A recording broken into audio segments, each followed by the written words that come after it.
하나님 말씀 보겠습니다. 오늘 우리에게 주시는 하나님 말씀은 느헤미야 8장 9절에서 12절까지의 말씀입니다.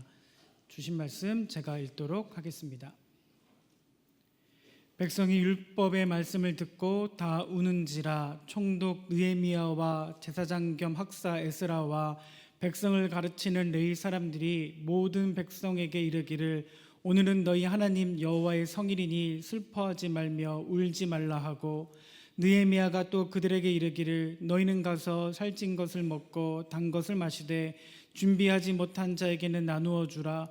이날은 우리 주의 성일이니 근심하지 말라.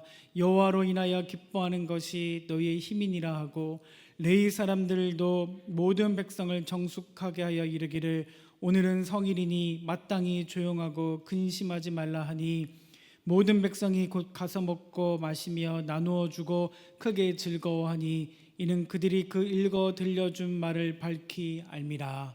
아멘. 11월 세 번째 주일입니다. 성전에 와서 또는 성전에 오지 못하고 가정에서 온라인으로 예배하는 우리 삼양교회 모든 성도님들을 축복하며 환영합니다. 우리 함께 돌아보며 인사하겠습니다. 한 주간 당신을 그리워하며 지냈습니다. 만나니 반갑습니다. 사랑합니다. 한 주간 당신을 그리워하며 지냈습니다. 만나니 반갑습니다. 사랑합니다.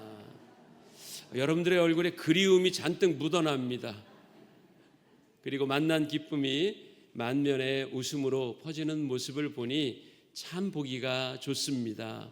하나님께서도 이 시간 우리의 예배를 기쁘게 흠양하시는 줄로 믿습니다. 그리고 은혜와 능력과 사랑을 베풀어 주실 줄 믿습니다. 한 임산부가 친척을 만나기 위해 미국으로 여행을 갔습니다. 만삭의 몸이라서 지하철을 탔는데 피곤했어요. 그러나 이리 밀치고 저리 밀치면서도 아무도 자리를 양보해 주지 않는 거예요. 뭐라고 말은 해야 되겠는데 영어가 짧아서 할 말이 떠오르지 않은 겁니다. 겨우 한마디를 생각했습니다. 뭐라고 했을까요? I am 캥거루. I am 캥거루. 배에 아기가 있다는 뜻이잖아요. 그렇게만 해도 통하나 봐요. 그 중에 한 명이 I am 캥거루 하는 그 임산부의 말을 듣고 자리를 양보해 주었답니다. 여러분, 우리 신앙인들도 세상 살다가 힘들 때, 난관과 어려움으로 고통스러울 때 우리도 한번 이렇게 외쳐봅시다. I am baby chicken. I am baby chicken. 여러분, 이 말은 성경적인 근거가 있어요. 마태복음 23장 39절 보니까 암탉이 그 새끼를 날개 아래 모음같이 내가 내 자녀를 모으려 한 일이 몇 번이더냐. 여러분, 성경에 근거가 있죠? 한번 따라해 봅시다. I am baby chicken. 우린 뿅아리예요, 뿅아리. 그래서 암탉이 우리를 그 포근한 날개 깃에 품어준답니다. 세상 살기 힘들면 주님의 날개 아래로 가십시오. 주님의 날개는 여러분들을 충분히 덮기에 남음이 있습니다. 그 포근한 날개 밑에서 오늘 여러분들의 안식, 영혼의 안식을 얻는 귀한 시간이 되기를 바랍니다. 오늘 우리가 읽은 본문은 느헤미야서입니다. 느헤미야서는 유다 백성들의 3차 포로 귀환 시 인솔자인 느헤미야가 기환한 유다 백성과 더불어 무너진 예루살렘 성벽을 재건함으로 이스라엘의 정치적, 사회적 안정을 꾀하는 동시에 학사 에스라에 의해 주도된 신앙 부흥 운동이 더욱 가속화되어 신앙의 개혁을 이루어 나가는 일련의 과정들을 생동감 있게 기술하고 있는 책입니다. 오늘 우리가 읽은 본문은 8장 9절에서 12절까지의 말씀입니다. 느헤미야는 누구냐? 유다 지파 하가랴의 아들로서 페르시아 왕 아닥사스다 1세의 신임을 얻어 그의 술 맡은 관원이 됐습니다. 술 맡은 관원이라고 무시하면 안 됩니다. 꽤 높은 직책입니다. 고위 관리예요. 그는 아닥사스다 20년 왕의 허락을 얻어 에스라와 함께 백성들을 인솔하여 예루살렘으로 귀환합니다. 그는 총독으로서 성벽을 재건하는 데 진력합니다. 성벽 재건에는 생각지 못한 난관이 많았습니다. 자금도 부족하고 기술자들도 없었습니다. 그리고 방해도 있었습니다. 그러나 모든 난관을 불타는 신앙과 믿음으로 극복하고 성벽 재건을 시작한 지 52일 만에 완성합니다. 이것은 거의 기적이나 다름이 없었어요. 성벽 재건을 마친 후 수문 앞 광장에서는 부흥회가 개최됩니다. 느헤미야 8장 1절에 보니까 이스라엘 자손이 자기들의 성읍에 거주하였더니 일곱째 달에 이르러 모든 백성이 일제히 수문 앞 광장에 모였다고 했습니다. 왜 그날이었을까요? 레위기 23장 24절 이하에서 유추해 볼 수 있습니다. 이스라엘 자손에게 말하여 이르라. 일곱째 달 그 달 첫날은 너희에게 쉬는 날이 될지니 이는 나팔을 불어 기념할 날이요 성회라. 어떤 노동도 하지 말고 여호와께 화제를 드릴지니라 그랬습니다. 나팔을 불어 기념하라 한 데서 나팔절이 유래됐습니다. 나팔절은 모세의 행적에서 찾을 수 있는데요. 모세가 하나님의 십계명을 받기 위해서 시내산 꼭대기로 올라갑니다. 40일이 가까워지나 모세가 내려오지를 않는 거예요. 백성들이 불안해졌습니다. 모세가 산 위에 올라가 아마 사망했나 보다. 그러면 도대체 우리를 누가 가나안까지 인도하랴? 그들이 생각해낸 방법은 금송아지 우상을 만드는 일이었습니다. 모세의 형 아론을 충동질하여서 자기들의 몸에 있는 모든 귀금속들을 모아 그것을 녹여 금송아지를 만들고 금송아지 앞에 제사를 드립니다. 모세가 때마침 하나님께 받은 십계명 두 돌판을 안고 내려오다가 그 모습을 봤습니다. 그는 진노하여 십계명을 던져 깨뜨려 버리지요. 우상 숭배 죄로 3,000명 이상이나 되는 이스라엘 백성들이 죽고 나서야 죄를 뉘우치고 하나님께 용서를 구합니다. 모세는 다시 시내산에 올라가 하나님께 기도했고 백성들도 모세를 기다리며 경건하게 자기들의 죄를 참회하는 시간을 가집니다. 그렇게 시간이 흐르고 모세는 다시 십계명을 받아 산 아래로 내려옵니다.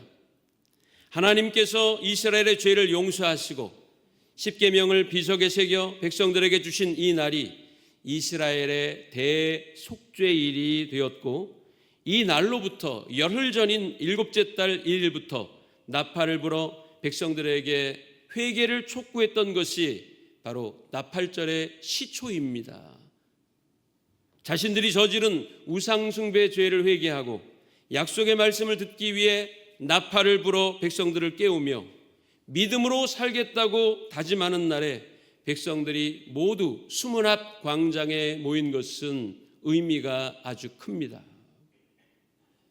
그들이 바벨론에 왜 끌려가 고초를 당했습니까?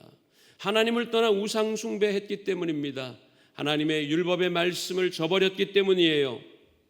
애굽에서 해방하시고 광야에서 돌보셨으며 약속의 땅 가나안에 들어와 행복을 누리게 하신 은혜를 잊어버린 채 가나안 우상들을 섬기며 율법과 계명을 무시한 결과 하나님의 징계를 받은 것입니다.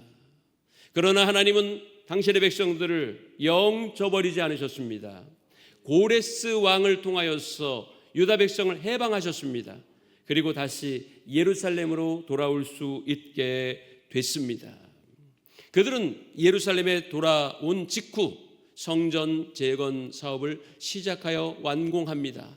그러나 성벽이 무너진 것은 아직 중축되지 못하고 있는 상태였습니다. 그것을 중축하려고 한 것입니다. 무너진 성전과 성벽 재건 행위를 통해 사실은 무너져 있던 그들의 신앙을 바로 세우고 있었던 거예요. 우리 하나님의 사람들은 그 후가 중요한 사람들입니다.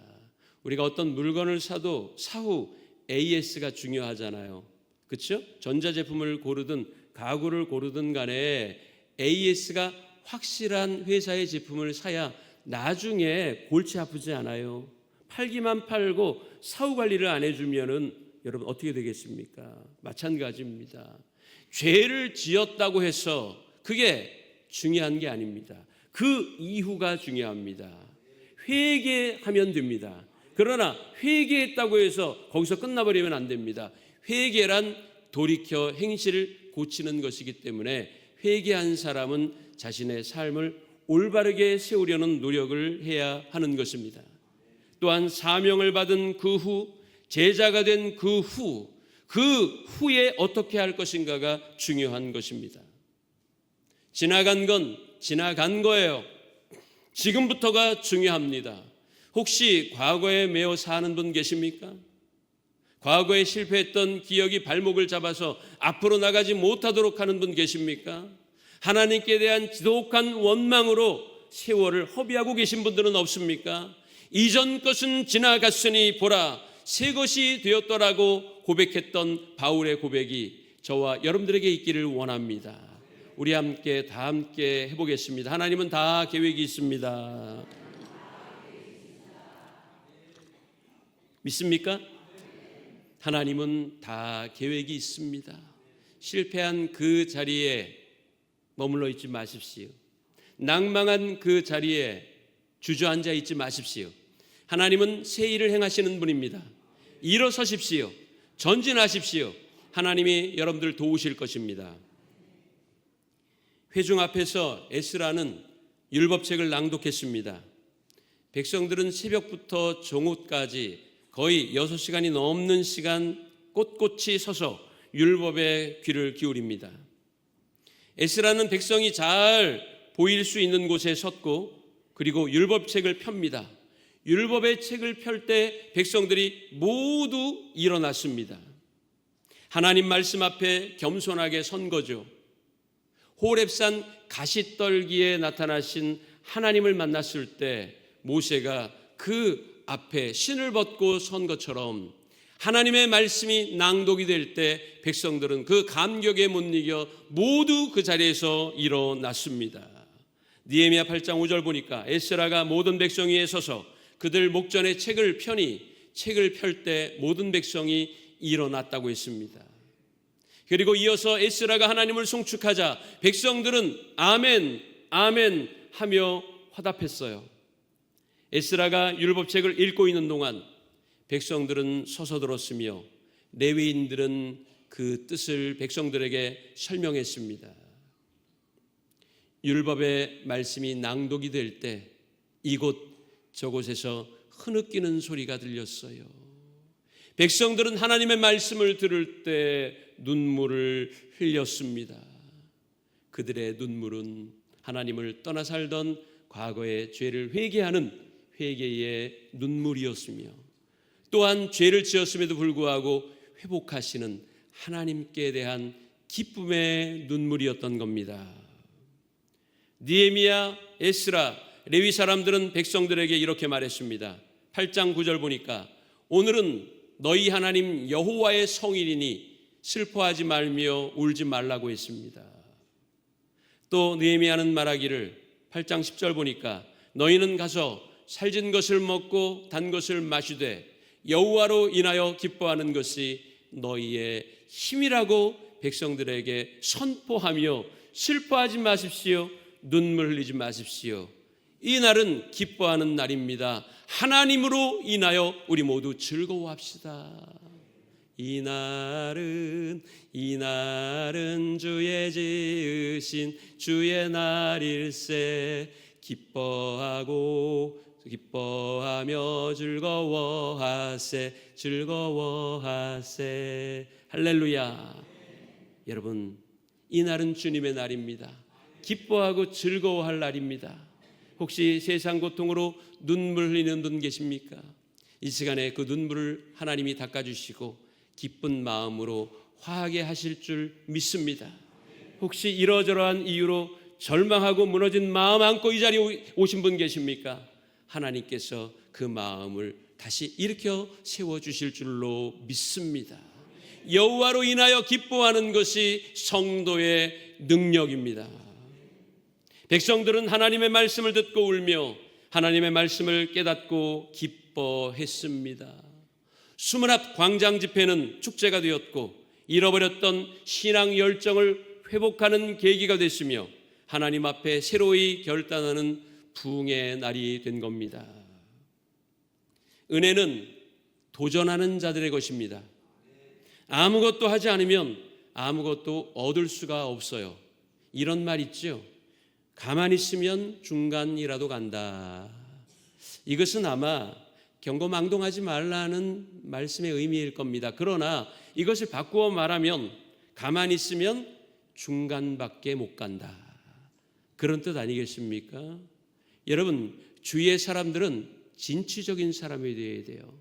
노력하고 도전하고 시도해야 합니다.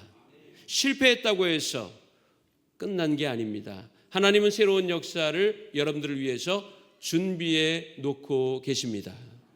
피곤하다고 바쁘다고 시간이 없다고 핑계하지 마시고 하나님께 예배드리는 날을 목숨처럼 지키시기 바랍니다. 어려움이 생겼다고 이 사람 저 사람 찾아다니는 것보다 하나님 앞에 나와 눈물로 기도하십시오. 하나님께서 여러분들을 도우실 것입니다. 새로운 역사를 이루어 주실 것입니다. 하나님의 말씀에서 떠나면 신앙은 변질하고 삶은 왜곡됩니다. 참된 신앙과 거룩함의 회복은 하나님 말씀으로 되돌아감으로 이루어질 수 있는 것입니다. 다른 것으로는 불가능합니다. 우리도 이 시간 하나님의 말씀을 듣고 울며 또한 하나님의 말씀을 깨달음으로 기뻐하고 즐거워합시다.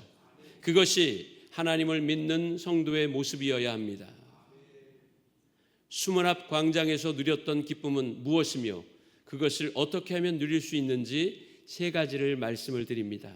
첫 번째, 기쁨은 창조적인 슬픔 속에서 피어납니다.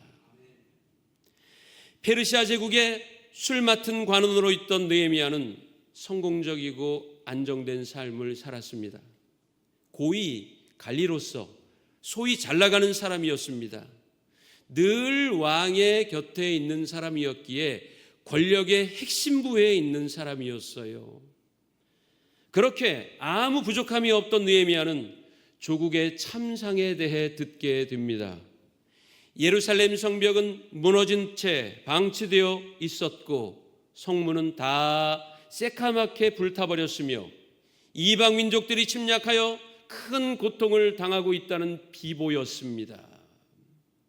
고레스 왕의 칙령으로 예루살렘으로 돌아가기는 했지만 백성들의 고통은 여전하다는 거였어요. 이 이야기를 들었을 때 느헤미야는 견딜 수가 없었습니다. 며칠 동안 식음을 전폐하며 슬퍼했습니다. 페르시아 제국의 소위 성공한 관리로서 그런 소식은 외면하고 자기 성공과 권세만 누리며 살 수도 있었어요. 그러나 느헤미야는 조국의 아픔과 동족들의 슬픔을 외면할 수가 없었습니다. 느헤미야의 이러한 마음이 저와 여러분들에게도 있기를 원합니다. 국가 실책과 방향성에 대해서 우리는 이러저러한 비판과 조언은 할 수 있습니다. 그러나 비난하고 비판하는 건 너무 쉬운 일이에요. 어려운 건 뭔지 아십니까? 하나님 앞에 이 나라와 이 민족을 놓고 가슴에 끌어안고 낙타무릎이 되도록 기도하는 것입니다. 우리 믿음의 사람들은 기도하는 사람이어야 해요. 나라를 위하여, 조국을 위하여, 정치인들을 위하여, 사회를 위하여, 경제를 위하여 우리는 낙타무릎이 되도록 기도해야 합니다. 기도는 놀라운 역사를 이룹니다. 기도는 불가능을 가능하게 하는 능력입니다. 기도는 하나님의 축복의 통로입니다. 느헤미야의 이 창조적 슬픔이 아닥사스다의 마음을 움직였습니다. 느헤미야가 무엇 때문에 슬퍼하는지를 알게 된 왕은 느헤미야에게 예루살렘으로 가서 성벽을 재건하도록 허락합니다. 왕의 조서까지 써주어서 외교적 마찰도 방지하게 했고 또한 건축자재도 그에게 주어서 어려움 없이 성벽 재건을 할 수 있도록 도왔습니다. 느헤미야의 창조적 슬픔은 불가능을 가능하게 한 능력이 됐습니다. 새벽기도 시간에 설교를 마친 후에 자유기도 시간이 되면은 우리 성도님들이 기도합니다. 저쪽에서는 한숨 쉬는 소리가 때로 들리고 이쪽에서는 눈물 흘리는 소리가 들립니다. 흐느끼기도 하고 소리치기도 하고 가슴을 치는 소리들이 들려요.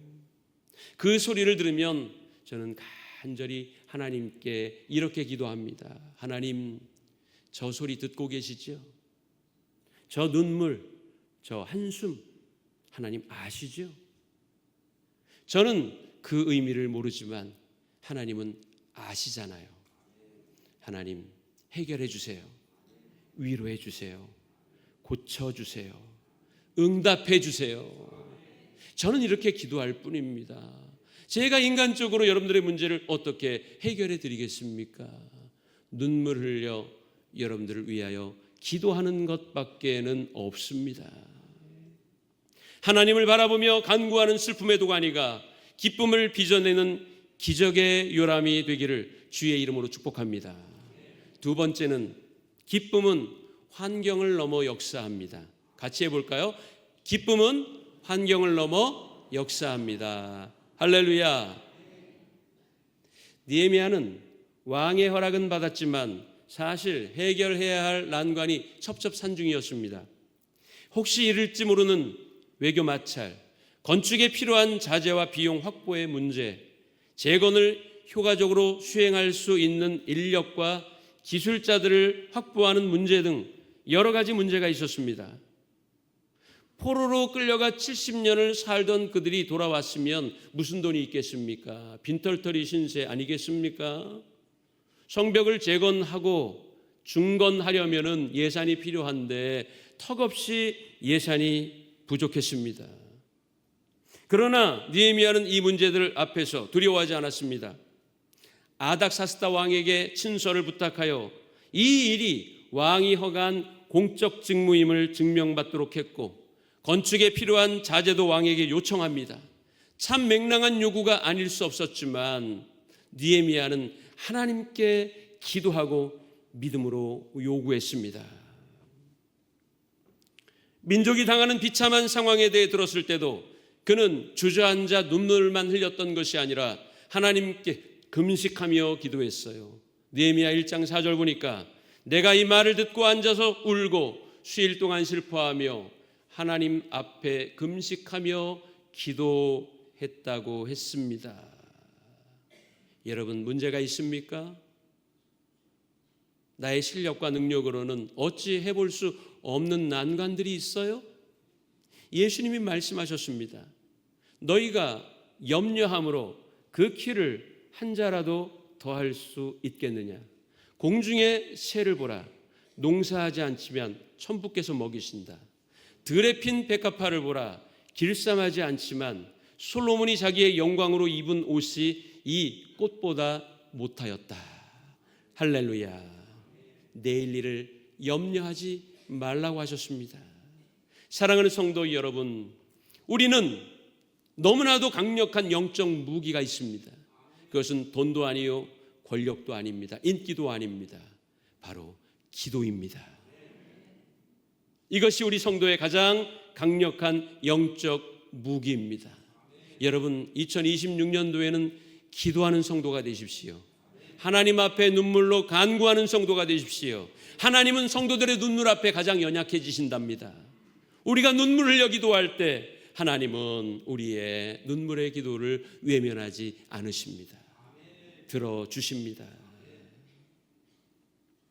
왜 얼굴에 수색이 있느냐? 내가 무엇을 해주면 되겠느냐고 묻는 왕에게 자기 요구를 말하기에 앞서서도 느헤미야는 기도부터 했어요. 왕이 내게 이르시되 그러면 내가 무엇을 원하느냐 하시기로 내가 곧 하늘의 하나님께 묵도했다고 했고요. 여러분, 느헤미야는 어려움이 생길 때마다 하나님 앞에 간구하며 주의 도우심을 구했습니다. 예루살렘에 돌아오보니 상황은 생각보다도 훨씬 더 안 좋았습니다. 예루살렘 성벽이 다 무너졌고 성문은 불탄 채 방치되어 있었습니다. 얼마나 엉망이었는지 말을 타고 지나갈 길조차 없었어요. 2장 14절 보니까 앞으로 나아가 샘문과 왕의 못에 이르러서는 탄 짐승이 지나갈 곳이 없었다 그랬습니다. 어려움은 또 있었습니다. 방해 세력이었어요. 호른 사람 산발롯과 암몬 사람 도비아와 아라비아 사람 게셈은 사활을 걸고 성벽 재건을 방해합니다. 그러나 이때에도 느헤미야는 절망하지 않고 하나님께 기도로 돌파했습니다. 그랬더니 놀라운 일이 일어났습니다. 부자들이 마음을 열어 재물을 내어놓기 시작했고 방해하던 이들을 하나님이 물리쳐 주신 겁니다. 그래서 느헤미야는 힘있게 이렇게 고백했습니다. 우리 하나님이 우리를 위하여 싸우시리라. 할렐루야. 우리 같이 읽어볼까요? 시작. 우리 하나님이 우리를 위하여 싸우시리라. 아멘. 하나님은 포기하지 않고 기도하는 느헤미야와 충성스럽게 직임 감당하는 유다 백성들을 도우사 끝내 52일 만에 성벽 재건 공사를 완료하기에 이릅니다. 느헤미야는 6장 16절에 고백합니다. 우리 모든 대적과 주위에 있는 이방 족속들이 이를 듣고 다 두려워하여 크게 낙담하였다. 그들이 우리 하나님께서 이 역사를 이루신 것을 알미라. 할렐루야. 무슨 말입니까? 그 불가능하다고 여겨졌던 성벽 재건 공사가 하나님의 도우심과 역사함으로 완성됐다는 이방인들의 고백입니다. 이방인들의 입술을 통하여서도 하나님께서는 영광을 받아주시는 것입니다. 하나님은 우리가 불가능하다고 여기는 것을 가능하게 하십니다. 하나님께는 환경이나 조건이 문제가 되지 않거든요. 그것은 우리 문제일 뿐입니다. 무에서 유를 창조하신 하나님께 여러분들의 삶의 문제를 맡기십시오. 환경을 넘어선 하나님의 초월적인 역사를 경험하게 될 것입니다. 마지막 세 번째입니다. 기쁨은 하나님이 주시는 것입니다. 우여곡절 끝에 공사가 완료되고 7째 달 초하루 나팔절에 수문 앞 광장 앞에 모든 백성이 모입니다. 거의 21일 동안이나 계속된 축제를 통해 백성들은 회복되었습니다. 절망했던 마음, 실패했던 기억, 원망과 불평의 태도를 은혜의 강물에 던져놓고 새롭게 된 것입니다. 그래서 성벽 재건 사업은 국토 근간 사업만이 아니었어요. 국가 경제를 일으켜 세우기 위한 경제 정책만도 아니었어요. 산업 발전과 경제 개발로 외적인 부를 이루면 뭐합니까? 도덕과 상식이 무너지고 사람들의 마음이 미움과 탐욕으로 가득하다면 경제 부흥과 산업 발전은 아무 의미가 없는 겁니다. 그래서 성도는 신앙을 바로 세우는 일에 매진해야 합니다. 구한말 교회가 기울어가던 한국을 세운 것처럼 지금도 교회가 바로 서서 대한민국을 일으켜 세워야 할 때입니다. 저는 한국의 희망, 세계의 희망은 기독교 신앙임을 믿습니다. 예수 그리스도가 인류의 소망임을 믿습니다. 성벽 재건은 그래서 무너져 있던 신앙, 안 내려져 있던 신앙, 게을러지고 나태했던 신앙을 다시 일으켜 세워 하나님 앞에 온전케 되기를 원하는 거룩한 부흥의 열망이었던 겁니다. 우리 성도들도 이런 거룩한 열망을 회복할 수 있기를 원합니다. 느헤미야는 백성에게 권면합니다. 너희는 가서 살진 것을 먹고 단 것을 마시라. 여호와를 기뻐하는 것이 너희의 힘이니라. 할렐루야. 우리 따라해 봅시다. 여호와를 기뻐하는 것이 성도의 능력이다. 아멘. 이 말씀을 마음에 새기십시오. 기쁨은 세상으로부터 얻는 것이 아니라 누가 주시는 거예요? 하나님이 주시는 것입니다. 재물이 아무리 많아도 하나님이 주신 기쁨이 없는 사람의 마음은 지옥일 뿐입니다. 그러나 초가 삼간에 살아도 비가 새는 초가집에 새우잠을 잔다고 해도 하나님이 여러분 마음에 기쁨을 주시면 그 삶은 행복으로 가득하게 될 것입니다. 주를 기뻐합시다. 하나님으로 인해 기뻐하는 성도가 됩시다. 그래서 상황과 환경을 넘어선 기쁨이 여러분들의 삶과 영혼 가운데 가득 채워지기를 주님의 이름으로 간절히 축원합니다.